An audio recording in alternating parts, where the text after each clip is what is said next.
বাড়িতে কেউ না থাকার সুযোগে দেবনাথপুর বাগাখালীর বাসিন্দা বিমল সরকারের বাড়িতে হলো চুরি।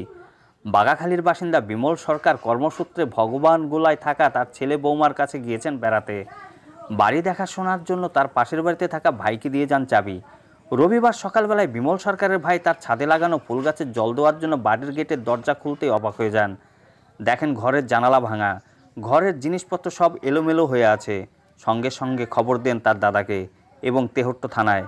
তবে বাড়ির মালিক বিমল সরকার যেহেতু বাড়িতে নেই, তাই বোঝা যায়নি কি চুরি হয়েছে বাড়ি থেকে। এই মুহূর্তে আমরা পৌঁছে গেছি বাগাখালীর বিমল সরকারের বাড়িতে। চলুন সেখানে পরিস্থিতি কি অবস্থায় আছে দেখাবো।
আজকের যে একটা চুরির ঘটনা ঘটেছে বাগাখালীতে, মানে বিষয়টা কি, মানে কিভাবে কি হলো, কিভাবে জানতে পারলেন একটু বলবেন?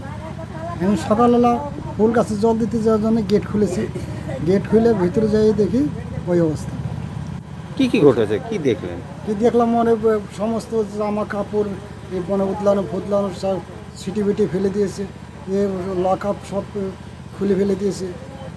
আলমারি সব কিছু খুলে ফেলেছে। খাট উল্টে ফেলে দিয়েছে। মানে যা কিছু ছিল সব কিছু তছনছ করে ফেলে দিয়েছে। মানে কোথায় দিয়ে ঢুকেছে আপনার?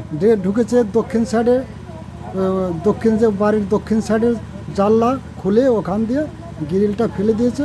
ফেলে দিয়ে তারপরে ওখান দিয়ে ঢুকেছে। এই বাড়ির যিনি মালিক তিনি কি বাড়িতে ছিলেন? না, তাই বাড়িতে ছিলেন না। তিনি কোথায় গেছেন? যে ভগবানগোলা গিয়েছিলেন বেড়াতে, মানে ছেলের ওখানে। মানে আপনাকে দায়িত্ব দিয়ে গেছিল দেখভাল করার জন্য? দেখভাল করার জন্য দায়িত্ব দিয়ে গেছিল। আপনি সকালবেলা কি করে বুঝলেন? আমি বুঝলাম ওই যে ফুল গাছে জল দিতে যাব, আমাকে বলে গেছে ফুল গাছের জল দিস। আমি ফুল গাছের জল দিতে যাব, গেট খুলে ভিতরে যেই দিকে ওই অবস্থা। তারপরে কি খবর আপনার? তখন আমি মেজদার কাছে ফোন করলাম, সমস্যা মেজদা বাড়ি হয়, এই অবস্থা, ঘরে চুরি হয়ে গেছে, তুই চলে আয় বাড়িতে।